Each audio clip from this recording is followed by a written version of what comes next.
Today on In the Crosshairs, March Madness has been complete madness, and Joey Knish is here with James Mazolla to talk about how the bracket looks, who still has a chance, the frauds of the tournament, and we give you the best bets for basketball, baseball, and James tells us all about the wide world of golf this week. All of this right now on In the Crosshairs. Hey, yo, everybody, and welcome to In the Crosshairs, presented by Line Sniper, your definitive source for all things sports betting, and it is your guy, Joey Knish here. Another beautiful day to bet on some sports, and we got full-fledged madness, and the only guy I would want here riding shotgun today, fresh off the links here after, maybe we'll call it a 72, 74. It is my man, J Maz. How you doing, brother? You know, but my golf game is not doing very well at all, but I'm actually doing great because it was a wonderful weekend betting golf. It was a wonderful weekend watching college basketball, and we have a full weekend available to us this coming Saturday and Sunday for the madness. We have golf starting on Wednesday, a little NBA mixed into that, and baseball starting soon. So this is a great time of the year, man. Oh, it's a full slate, baby. It's a full slate. So no, I'm happy to have you. Been a few weeks since I've been having show Ronnie P the ropes here a few weeks. So great to have you back on. But you know where we're starting it. We're starting it all around March Madness. Fun opening weekend. It was great to just have it back. Just have it back after last year missing out. That full day. I love the Friday to Monday schedule of just absolutely nothing but wake up, college basketball all day tonight, multiple games going. And so we got the Sweet 16 ready to go. Couple of big upsets here. We got a couple of Cinderellas. Oral Roberts with a little bit of a Cinderella run. Who do you like? Give it to me straight to start it off. Sweet 16, where are you going with it? Who do you like? Can they Orals keep the run going? Are the Zags stoppable? Give me the Sweet 16 takes and a bet that you got any early looks here for Sweet 16. We can't talk about the Sweet 16 until we talk about last weekend and the Pac-12's dominance over NCAA basketball. I'm out here on the West Coast. I'm a Pac-12 alum. I went to the University of Washington. I'm sitting there rooting for Oregon, which is weird for me. I can't even do it. But when we get no respect, everyone's sleeping. You're in the Big Ten country out there. You're asleep by the time my guys, maybe the 12 best teams in the nation. I don't know. No, I'm just kidding about that, obviously. But I will say this. The Pac-12 absolutely dominated. And look, they look really good. They had a lot of COVID issues. A little more, to me, those schools, Oregon and USC coming on with the Mobley brothers has been amazing. When we look forward here into the Sweet 16, it sucks we're going to have to lose one of them between USC and Oregon. That's a pick'em game. Who knows? Both teams very athletic. And Oregon in particular is a team that we haven't seen, them as a unit and with the guys that they have all year long because of those COVID issues that I just mentioned. But ultimately, it's a Gonzaga world, another West Coast team, and to me, it's a Baylor world. And when I'm looking right now, I look at a Baylor team going up against a Villanova team. They will finally miss their best player in Gillespie, who is obviously out. They obviously got a little Cinderella guy in the 32.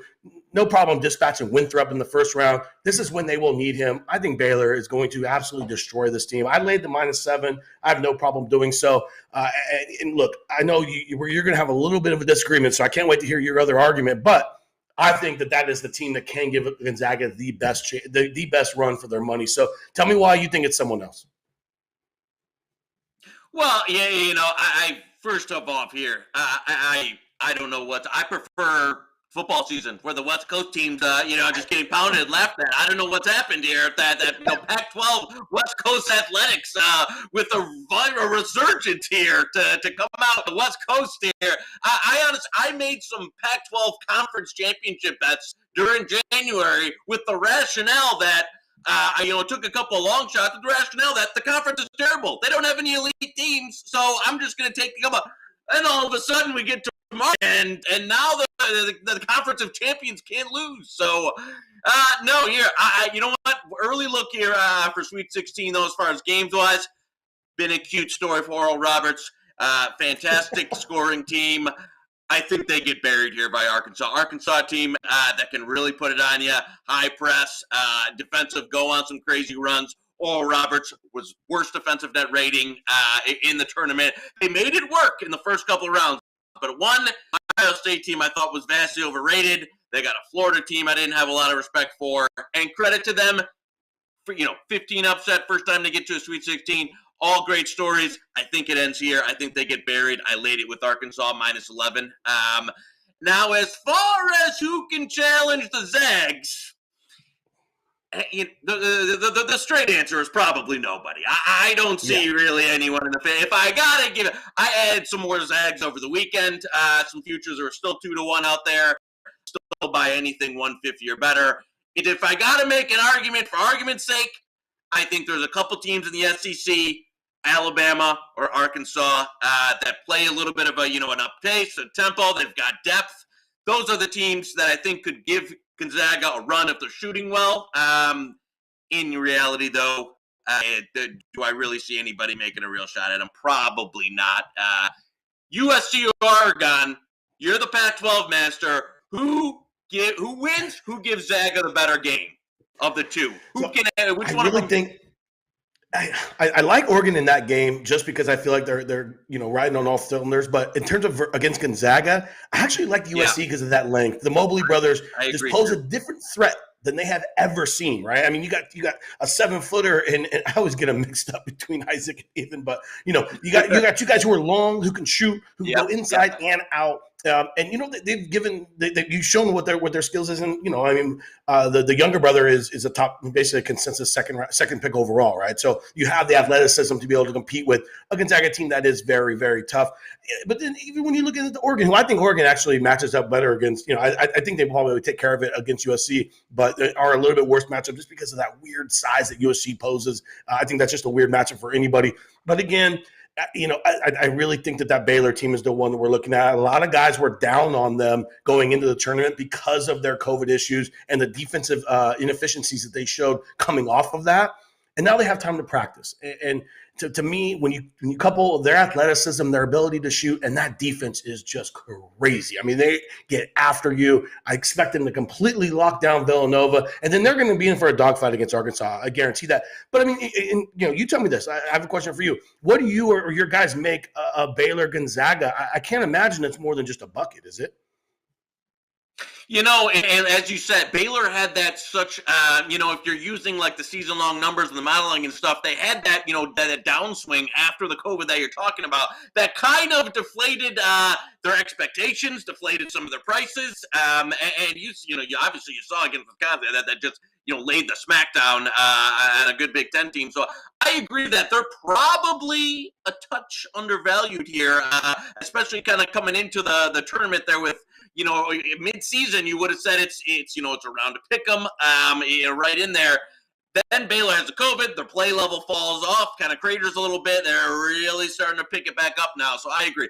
I don't think it'd be anything more than 2.5, 3 in that realm. So that obviously numbers-wise, that'd be the team. Stylistically, I don't know if it gives it Gonzaga the toughest matchup, but they're obviously back to rolling now. And when RF is going to be the chalk favorite to get out of that side and make the championship game. But I like it. A little bit of hardwood there. I'm not going to let you go without stopping into the association, though. I did listen. We got a full slate tonight, so we're getting close. We're getting close to the playoffs here. We got a couple of major injuries as far as the player futures markets, but nice slate tonight. Just give me what you got. Yeah, I got something. Pick me on the hardwood association. Nice slate of games. What you got as far as NBA's looking out for? So one of the issues this time of year, not only with the injuries, you got a Lakers team missing LeBron. We don't know really what's going on with Harden, which I think you might have a little angle there. And even then, you have a lot of guys who are on the trade block. And so to me, I'm having a very difficult time finding anything that I can consistently rely on tonight because there's just a lot of unknowns. And obviously, you always have the COVID bubble laying over you. So I have a futures. But before I give you that, I want to hear where you're at tonight because I think they are correlated just a hair. I'd like to hear where you are tonight and then come back to me for what I like because I like a futures bet more than I like any game tonight. So I'm gonna just shift the puck over to you real quick, let you analyze a game, then swing it on back. Yeah, well, that was one I bet some last night, and I took a little bit more this morning. And so Nets Blazers tonight. Harden questionable with the back. We know Kyrie's out. We obviously know KD's out. Harden's availability tonight is going to swing this line 4 to 5 points if he gets announced out. So I got in on a little bit of -2 yesterday, so money line. I think you're looking at in a number of days, 3.5 right now, 3.5, 4 in the market. Basically, put the alerts on, the Fantasy Lab alert. If he's out, then you're going to see that move 3, 4, 5 points. That probably closes 7 to 9 range if he doesn't play tonight. If he does play, it'll come back down a touch. But they're still going to be undermanned here. And the Nets team that you see, they went on a hot run. Now you've seen them kind of come back to earth a little bit, with not having KD. Kyrie's out now for 3 games. Harden carrying a ton of the load, playing a lot of minutes, kind of playing himself back into shape. So I think obviously the Nets, cream of the crop, should be fine no matter what here. Now, and especially, with a couple buyout additions. But tonight, be on the lookout as if Harden doesn't play, Blazers line's going to absolutely take off. Don't mind taking a little piece early here if you haven't got in yet, and then let it ride. What you got for me futures-wise? And, just to piggyback on that, because that's actually I love that play, and I put the same bet in. Even if Harden plays, you're still looking at within a bucket at this game. The worst parlay goes to pick 'em. So I totally agree with you. But I'm looking at the other side of this bet, and I'm looking at Damian Lillard for an MVP this year, right? So when we look at the situation that is laying out, that's being unfolded in front of us, Embiid is out for an extended period of time. Was the clear-cut favorite at that? Well, I shouldn't say clear-cut, but was the favorite before he got hurt, which is inevitable. It is Joel Embiid. LeBron James was then kind of thrust into that position. Hurt.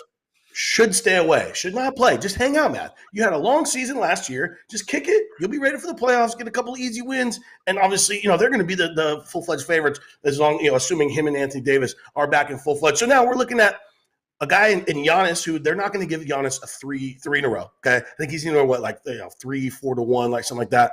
Harden is sitting anywhere like 5 to 6 to 1. There is no way in hell a guy who absolutely quit on his team and forced his way out, and the writers are going to give him any kind of hardware this year. That's impossible. Okay, so now we're looking at Jokic, right? Jokic, who is basically 50-50. I mean, he's even money in the market. Which if you were to end the day, he's the guy, right? But he is more of like the analytics darling of the NBA, right? The quote-unquote nerd guys really love him. The actual hardcore media guys are going to look for someone who, a guy like Damian Lillard, who can do some crazy stuff down the stretch of this season, right? It's Dame time, baby. Dame time. And if he goes off, and let's say he gets that team to maybe a 3 or 4 seed, assuming the Lakers drop down, right, which is totally reasonable considering they're without their 2 best players, and that roster without their 2 best players, who are 2 of the top 5 players in the league, you would only assume when they're going to go, right? So let's say Dame time goes crazy, and you're looking at anywhere from 14 to, I've seen, as early, a couple weeks or a week or 2 ago, you're looking at like 20s, 40s for buying even that. It's come down. I still think it's bettable because I really think it's just a 2-horse race. As long as those guys are all out, Giannis is not going to get it. Harden's not going to get it. If Dame does something crazy, which he has, his efficiency at the end of the games are wild. You're looking at a guy who can just go off he score 50 points in a week when with 2 buzzer beaters, and all of a sudden you're looking at him and Jokic as a pick 'em. I think that's totally in the realm of possibility, especially at 14 to 1. So that's my NBA play. Dame, anywhere from 14 to 20 is totally fine, widely available. I like that, and I do like the Blazers in that as well. No, I agree. Listen, if Embiid, the injury lags out, LeBron's out of it, right? If the Embiid injury lags on a little bit longer than the 2-week stretch, he's pretty much out of it. So you're kind of getting down here to where, especially Denver's, hovering around a mediocre team so far this year. So don't get me wrong, Jokic putting up the numbers. But especially if the Blazers, it actually would help. No. If Blazers can get CJ, I think McCollum actually coming back would help that the record into the case. So we'll see if they can. But I agree, as far as that, a future you're going to buy, that is definitely the one I would lean towards as well. Now we're going to, when we have Ronnie P on, he loves the hardwood. We got Sammy, they love the hardwood. Now we're going to the J-Maz special, baby, and it's not the hardwood, it's green grass, the sand trap, out on the links, and we've got an Uncle K favorite match play. I love the match play as opposed to the normal tourney style, but you're the expert here. I don't know who to bet, so I got to get a bet from you. Give me who you like this week in WGC match play, and I want to hear just a little snippet about when you're handicapping a standard tournament versus match play. What are some of the key differences you're looking for? Do you look into guys' history in match play or any of that? Or how is it different as opposed to betting your standard traditional outright? Absolutely, and there's a huge difference, and I'll get to that. Let's break down this real quick. WGC Match Play, other than the majors, this is one of the biggest purses of the year, right? So you have all the best players. There's only 4 of the top 50 that aren't around, right? So you have a great field.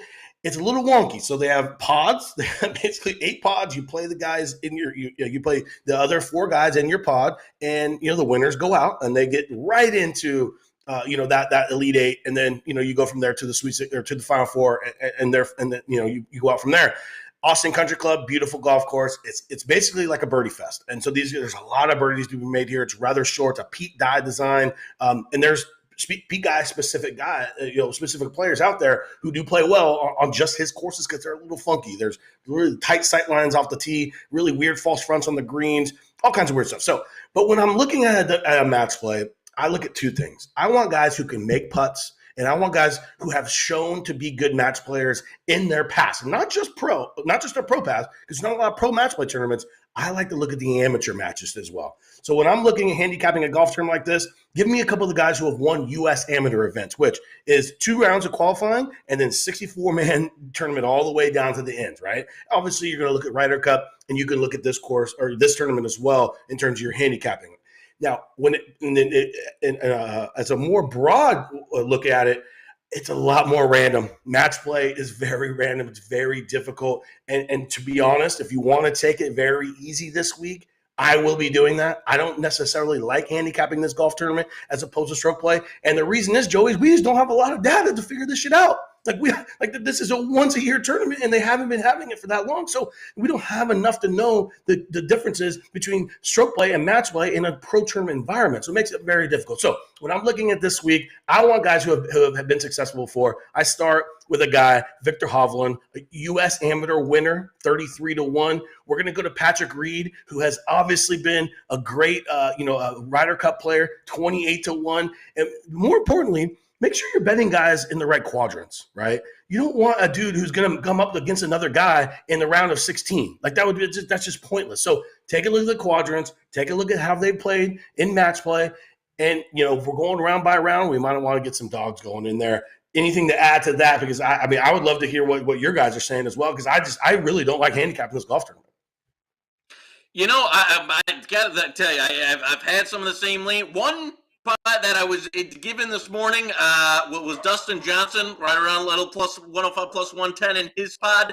Any opinion there for me as far as where? He seems to be, in terms of the other 3 guys, significantly far and away the best player in the pod. However, as you said, with the randomness baked in, any opinion on that DJ pod or any pod as far as the kind of the first round is going?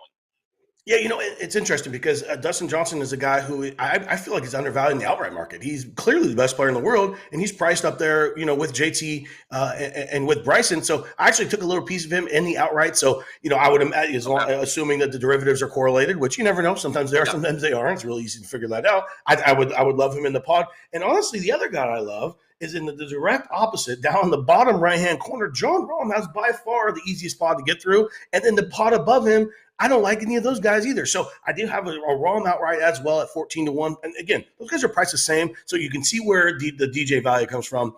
And the only thing with Rahm, a little distracted. I guess his wife is pregnant. He basically came out today and said, if I have the lead on, after with 9 holes to go at the Masters, I'm just going to quit. I'm done if she goes into labor. Don't love to hear that from the guys that I back golfing because clearly minds are elsewhere. But ultimately, that's 2 weeks away. We are this week. He has played in multiple Ryder Cups. And again, a guy who can make a lot of birdies and rolls it well. That's what I'm looking for. So again, I think you're right with the DJ idea because I think that he should be the clear-cut favorite. He's not, assuming the derivatives match that. And then we can go back, down to Rahm in that other pod. Again, those guys are completely opposite from each other.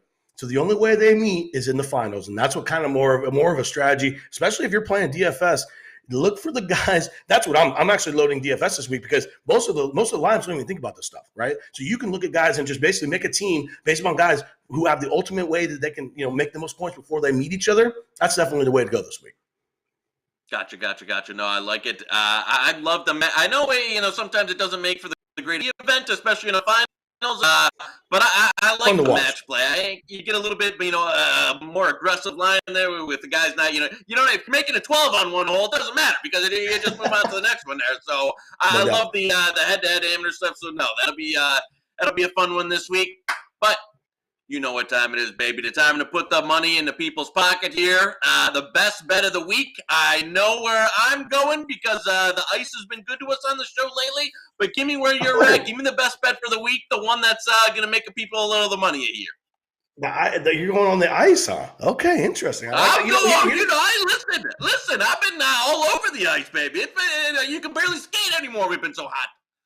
Oh, baby, I love it. Say, here's my best bet. And again, the numbers are all over the place, but I really like Loyola Chicago to come out of that region and come out of the Midwest region and be the champion. Look, they have more or less they have a team that they should absolutely dispatch in the next round. And I don't believe in Houston. I think as soon as Houston sees a team that can match them score for score, a team that hasn't really been tested this year to the extent that Loyola is. And look, when we talk about experience and head coaching, Loyola they kill all of that in that Midwest.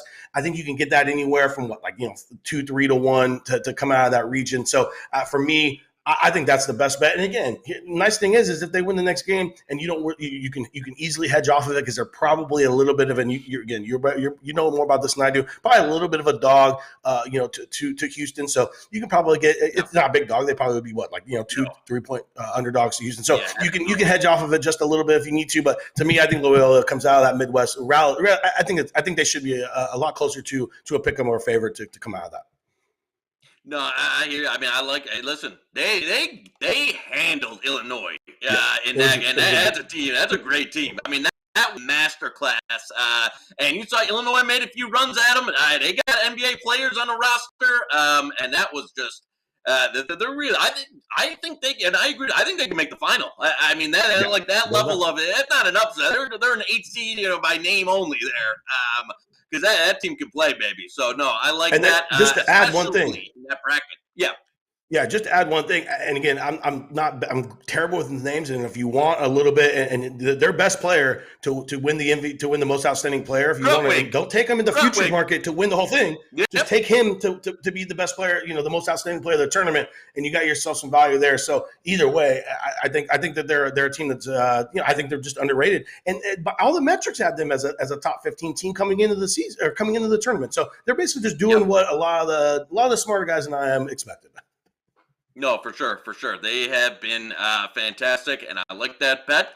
And look forward to a little Sweet 16 action this weekend. But I'm going to go. Hey, listen, we're going to stay on the ice. This is a team that I have not backed frequently this season. It's a team that hasn't been very good for the better part of a couple seasons now. But I'm going local, baby. I'm going Detroit Red Wings tonight. They got the Preds. Predators are really in a rut here. Red Wings, after a horrific start to the season and a horrific last season, they've started just to pick it up here in the last 5 games or so. They're playing better hockey. A lot of their stats, the advanced stats are showing more shots, better chances. They're getting a little bit of goaltending. Very young team, getting some maturation, playing better hockey. By no means, a playoff team or any of that type of thing, but I think they're getting a Predators team tonight in a good spot, a team that's really been on the downfall here, and I like the Red Wings at there's some plus 135, plus 140 out there. I think they pull the upset as the dog tonight. Love a good dog on a Tuesday night. Oh, yeah, a little bit of Red Wings tonight, and so that's what we'll hopefully keep the hockey going here. We're on a little bit of a stretch. My man Jay Maz gets you, right on the golf, and he's going to Loyola Chicago, and that'll be a wrap for us, my man. It was good to be back having you ride shotgun today, and hopefully this Pac-12 run doesn't keep on going here. Lexi loves the Pac-12 issue. God, we're talking can't blame Lexi. The West Coast dog. She says, look at her, she's a beach dog. You can tell. So that'll do it for us, everybody. For your guy, Joey Knish, my man, J-Mass, thanks for everything today. Good chopping it up with you. It was In the Crosshairs, prevented by Sniper, your definitive resource for all things sports. We will be back at you next week when we're seeing a little Final Four action, baby. MLB gets started, some more NBA, NHL, everything you need to the here. Masters. Line Sniper in the Crosshairs, and we'll have for the Masters, baby. Get the green jet out. Next time on In the Crosshairs.